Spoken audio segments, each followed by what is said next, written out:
Hey everyone, welcome to Judging for the Win. I'm Dave, and this is my daily ruling. Today is this month's patron pick. Thank you so much to all of my wonderful supporters on Patreon. The topic that was chosen this month is running a limited RCQ, although I've chosen to focus on running these events in general, and I'll just highlight the special parts needed to run a limited one. While this video focuses on RCQs, this advice is generally applicable to any competitive REL store level event with a single judge. Somewhat unusually for these patron picks, I didn't have to do a bunch of research to produce this video because it's something I'm already quite familiar with. I've had judged hundreds of RCQs and PPTQs, which are fundamentally the same thing, over the years, working with LGSs all over the Midwest. In fact, if your store is within a few hours' drive from Fort Wayne, Indiana, send an email to dave@judgingftw.com. I'd love to talk about running events at your location too. I'll start right in on what happens on event day. Advertising and preparation are important, but generally regarded as the store's responsibility rather than the judge's.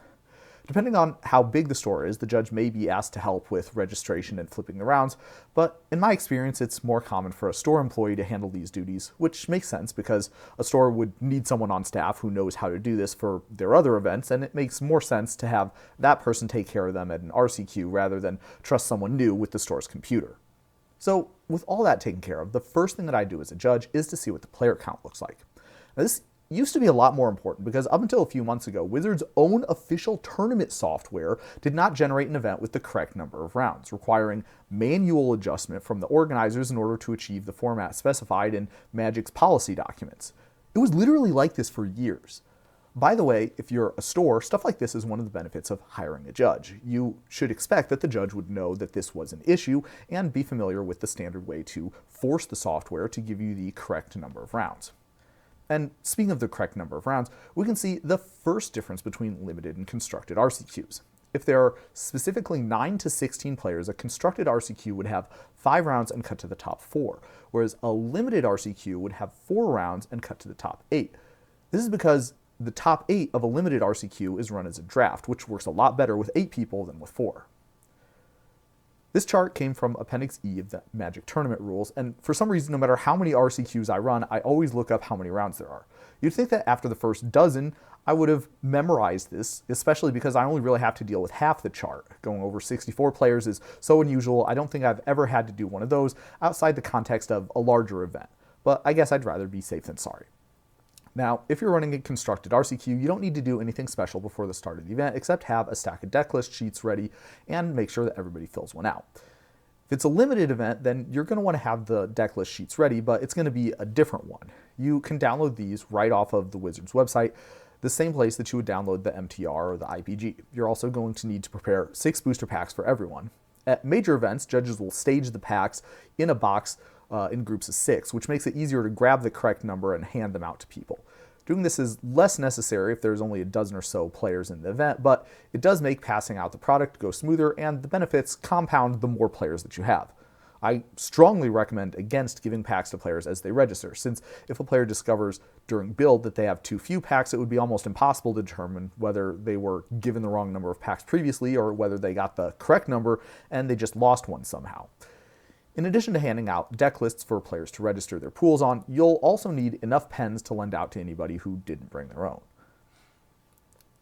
Now, the procedure for registering a sealed pool is spelled out in the MTR, but I'll go over it here briefly just to refresh everybody's memory. First, everybody on one side of the table opens up all their packs.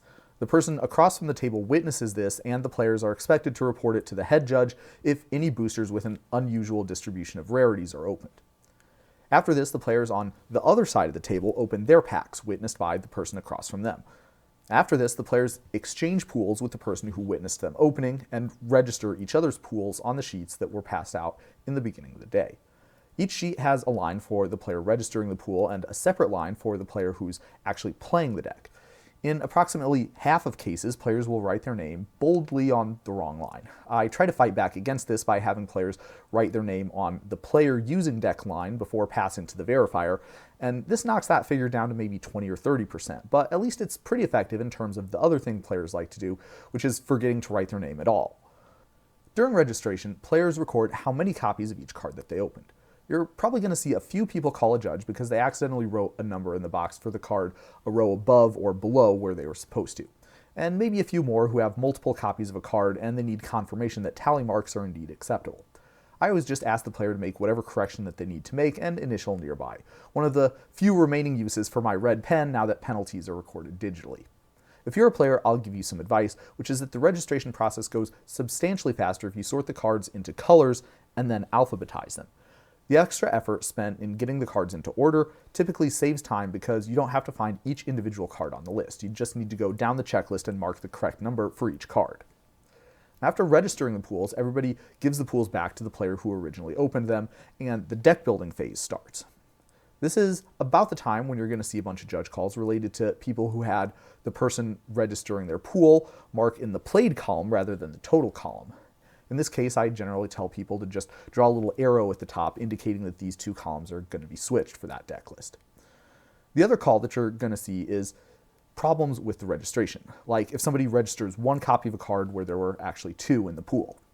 Fortunately, the player who registered the pool would be sitting right across the table, so it's easy to investigate these.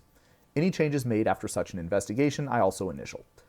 When time elapses for build, it's time to collect the deck lists. Now, hypothetically, if a player does not turn theirs in a timely manner, that could be considered tardiness, and game losses could be assessed as a result. I've never actually had to do this, but if someone is not making an obvious effort to turn their list in at the end, that is indeed a possibility. And now we're almost ready to move on to the actual Magic gameplay. I'll point out that this is the point in a constructed format RCQ that we would be at without spending 20 minutes for registration and 30 minutes more for construction. Oh, and by the way, on release weekend, you have to add another 15 minutes to the build time. The theory being that people are going to be spending a lot more time than normal having to read all the new cards. So anyway, we're almost ready for the Magic gameplay. Just a few opening announcements. This is something that varies a lot from judge to judge. Some judges have a whole spiel that they go through, explaining everything from how to call a judge to commonly misunderstood interactions from the newest block mechanics.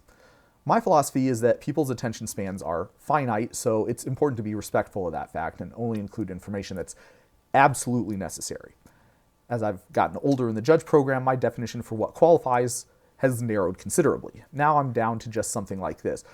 Hi, my name is Dave. If there are any questions or issues that come up in your games, I'll be happy to help you out. We have N players today, and that means that we'll be running M rounds of Swiss before we cut to the top 8. Are there any questions?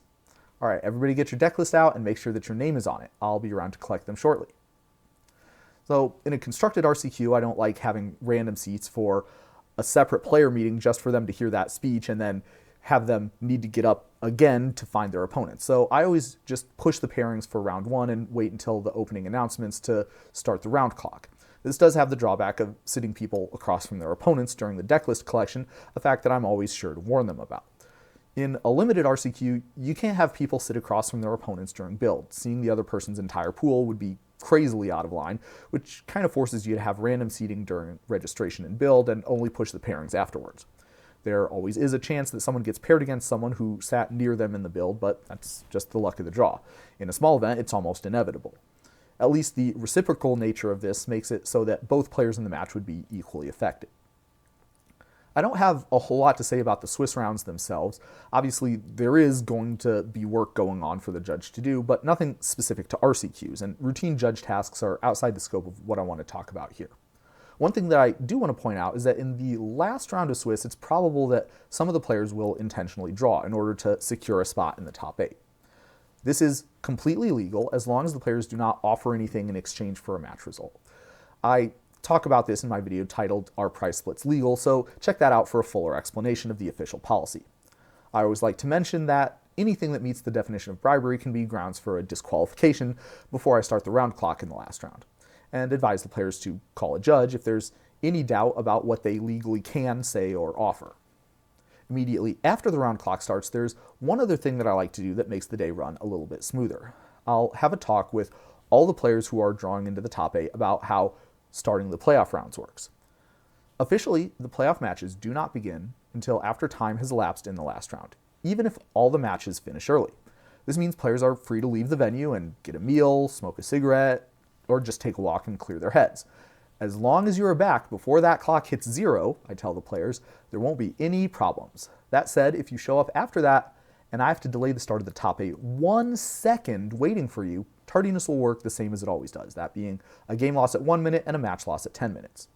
It only took one event where I had to wait an indeterminate amount of time for a top 8 player to return to the store for me to add this speech to every tournament that I ran going forward. Of course, if you're running a limited RCQ, you can't just go straight to the top 8 gameplay. That's because the top 8 of a sealed event is run as a draft. I guess hypothetically, you could run the top 8 as a single elimination with players running the same decks that they used during the sealed, but in practice, sealed events are always run with a draft for the top 8, and if your store does any different, players will likely be disappointed or even upset.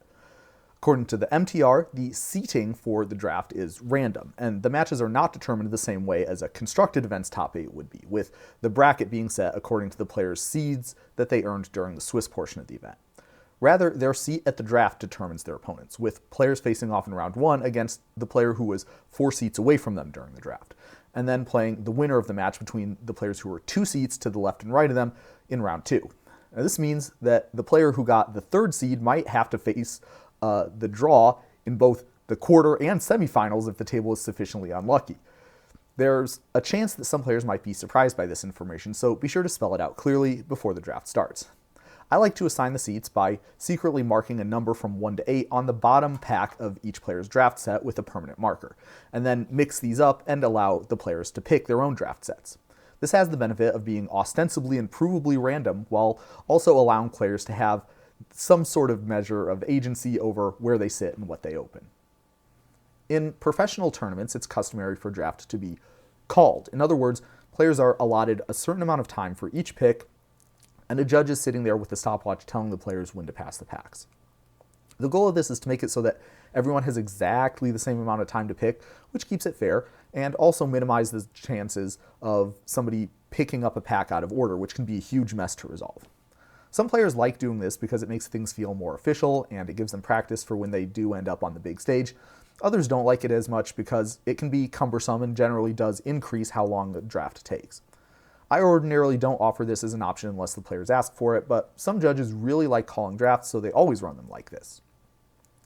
One thing that I always insist on if I'm not calling a draft is zone drafting. The premise of this is that there are 3 zones: in your hand, on your left, and on your right. Each zone cannot have more than 1 pack's worth of cards in it at a time. So, for example, you cannot pass a pack if the player you're passing to has not yet picked up the last pack that you passed them. In normal circumstances, this keeps players from messing up the draft by confusing the packs without the extra effort of a full called draft. While the players are drafting, you want to prepare a new set of 8 pool checklists. Recall that for a draft, each player registers their own pool and their deck at the same time without having any of their potential future opponents verify it. This is justified by the added difficulty of sneaking cards into your pool. To this end, I enforce a no backpacks on the table rule during the build in order to help make such a cheat more difficult to pull off. The MTR specifies 25 minutes for build and registration process with no allowance for extra time on release weekends. After the players have finished the deck building and turned their deck lists into the judge, we're ready to start the top 8. From this point on, there's no difference between a limited and a constructed event other than the contents of the players' decks. I start the top 8 by congratulating the players and taking a top 8 photo if the store requests it. Then I remind the players of a few administrative items. Slow play can and will still be enforced even though the rounds are untimed. Now, did you know that officially only the final is recommended to be run untimed? The MTR suggests a time limit of 90 minutes for the quarterfinal and semifinal. I've never seen an event that follows this recommendation. In my experience, all of the top 8 matches are always run untimed. If things are different in your area, let me know because I'd be really interested to hear about it. After that, I'll show the bracket to all the players, read out the names of the top 4 seeds who will have the choice of whether to play or draw in game 1 of their matches, and then talk about prize splits. Players in the single elimination rounds of a tournament may, with the permission of the tournament organizer, agree to split the prizes evenly if it's a unanimous decision. Technically, this option is available for tournaments offering only cash, store credit, prize ticks, and/or unopened product as prizes, which means RCQs, which have an invite in the prize purse also, are ineligible. Still, players are always allowed to share prizes they have not yet received in the current tournament, and they may agree to such before or during their match. Accordingly, many organizers permit players in the playoff portion of an event to agree to evenly split the portion of the prize purse that consists of cash, store credit, prize ticks, and sealed product, and play only for the invite and the title of champion. Judges usually coordinate such arrangements in order to reduce the chances of a player inadvertently saying or offering something against the rules. To minimize the likelihood that a player feels pressured to vote a certain way, the standard is to conduct a secret ballot. Because deciding to restructure the prize purse this way must be unanimous, occasionally a player might openly declare their intention to vote against such a setup in order to save time. If the vote to restructure the prize support does not pass in the quarterfinals, another vote is conducted before the start of the semifinals. When the event reaches its last round, there's no need for secret ballots and open negotiations are the norm. The two finalists can agree to any mutually acceptable distribution of the prizes between themselves because, as the only two people left in the event, their decision cannot impact the tournament's integrity, nor the experience of anyone not involved in the discussion. In the days of PPTQs, where players were not allowed to enter further PPTQs in a season where they had already qualified, it was commonplace for a player who was uninterested in the invite to offer to concede if he could get all the rest of the prizes. These days, I think it's more common to see players in the finals playing only for the invite and agreeing to split the remainder of the prize purse evenly. I'd also be interested in hearing from others whether my experiences match yours in this regard, or if players in your part of the world have different customs. And with that, we're done. The only thing left to do is possibly take a winner's photo and advise the player to check the email they registered with for instructions on how to proceed with the invitational they've qualified for. Hopefully with this, you've got a good idea of what to expect for an RCQ at your store, and you feel well equipped to handle anything that might come your way. If you have any other questions on the topic, I'll do my best to field them in the comments. But that's all I have for you today. Thank you again to all of my lovely supporters on Patreon. Join me again next time for another Daily Ruling. Until then, I hope you have a great day.